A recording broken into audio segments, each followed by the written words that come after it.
Sisyrinchium bellum, blue-eyed grass. 2 feet by 2 feet.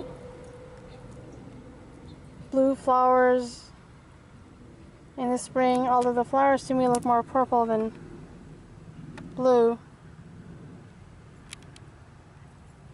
Full sun to partial shade, minimal water. It has medicinal uses that the Native Americans used it for. I don't know exactly what.